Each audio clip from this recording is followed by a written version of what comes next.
அந்த முன்னோர்கள் கூறிய வாக்கிற்கிணங்க நாங்கள் நம்பிக்கையுடன் நம்பினோர் பெறுவதில்லை. இது 4 முறை தீர்ப்பு என்று இதை அடியார்களை பாருங்கள். நம்பிக்கையுடன் அங்கே திகழாக பெருமானுடைய கல்விக்கு ஆழ்வார் பெருமானுடைய வீரர்களை நாங்கள் எல்லோரும் வெற்றிய வேண்டும் என்று எல்லோரும் கண்டிருக்கின்றனர்களா? ஓம் நமோ நாராயணா நாராயணா என்று எல்லோரும் நாராயண பெருமானுடைய புகழை நாங்கள் எல்லோரும் பாடிக்கொண்டிருக்கிறோம் அல்லவா? ஏதே பாருங்கள். ஏதென்று சொன்னால் அண்டம் பிண்டம் இரண்டையும் இறங்க செய்கின்ற அங்கே அழகாக ஆடி வருகின்ற பொழுது பாருங்கள், சறுக்கு கட்டைகளை போடுகின்றார்கள். ஏன் போடுகின்றார்கள்? இது நேரான நேரான பாதையிலே அங்கு ஒழுங்காக செல்ல வேண்டும் என்று சறுக்கு கட்டையை ஒன்று நாங்கள் தேவை இந்த இடத்திலே ஆடி ஆடி தேர் வருகின்றல்லவா?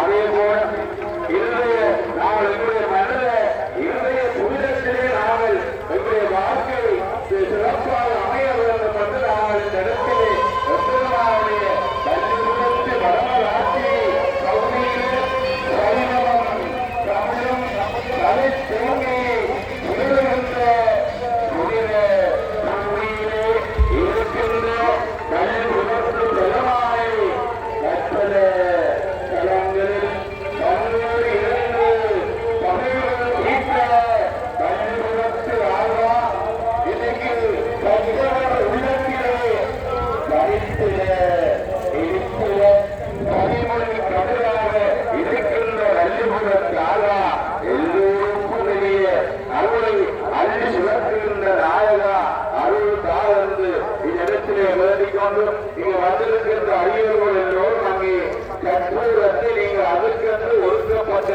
இடத்திலே நீங்கள் கற்பூரத்தை கொடுக்க வேண்டும். அது மட்டுமன்று இன்றைக்கு ஆலயத்திலே ஏராளமான அரியர்கள் திருக்கூட்டங்களாக திரளாக வந்திருக்கின்றார்கள். ஆகவே நீங்கள் எல்லோரும் உங்களுடைய உடமைகளை நீங்கள் எல்லோரும் நீங்களே உங்கள் உடமைகளை பாதுகாத்துக் கொள்ளுங்கள்.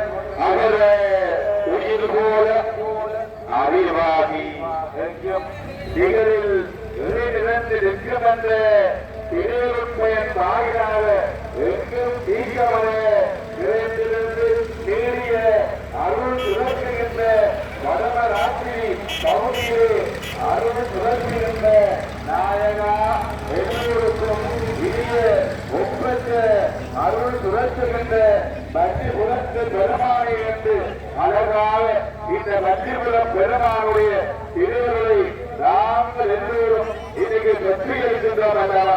தேரை பாருங்கள், தேர் 4 தேரங்கள் இருக்கு எவ்வளவு கிராம கடல் போல எல்லோருக்கும் அருள் சுழற்றுகின்ற பட்டிபுர பெருமானுடைய வெற்றான சமணங்களை போட்டி வெற்றி கொண்டு வெப்பெருமானுடைய தீர்த்தில்லாது வெப்பெருமான் எல்லோருக்கும் நல்லவரை அன்று கொள்வார் அல்லவா?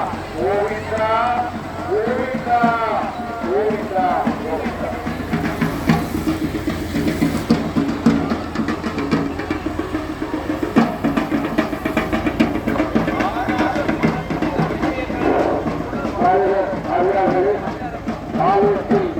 ஆகிய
வழிபுறமாயவனாக வந்தவர் அவர்.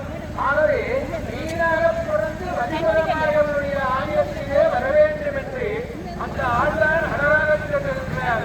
ஆனால வெல்வத்து அரம்பியர்கள் தன்னுடன் வானாடும் செல்வமும் மஞ்சளும் அன்பெற்றேன். ஏனால் மூச்சோலை திருவேங்கடல் துணையில் மீனாக புரட்டும் திருவேனாவேனும். ஆகவே கண்ணன் மீனாக பிறந்தவர். இந்த திருவேங்கடல் துறையில் மீனாக வழிபுற வங்கக்கடலிலே மீனாக பிறந்த அந்த வழிபுற மாயவன் ஆயர் வாணியிலே திருந்தாவரத்திலே கண்ணனாக பிறந்தார். திருந்தாவரமும் நந்தகுமாரனும் யாவரும் ஏதோ ராதா இந்த பேராண்மை யார்தான் அடிகடம் அனுவாதவனும் அந்த பிருந்தாவனம் உடல்களை நடக்க வைக்கும் பிருந்தாவனம், உடல்களை ஏவலை பார்க்க வைக்கும் பிருந்தாவனம், சீராக விளைவிக்கும் பிருந்தாவனம். அவன் எவ்வாறு பறந்தான் தெரியுமா?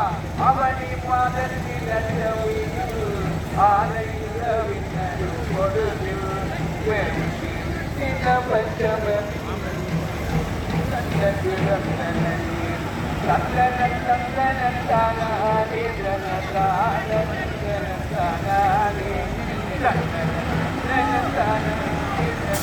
சந்தன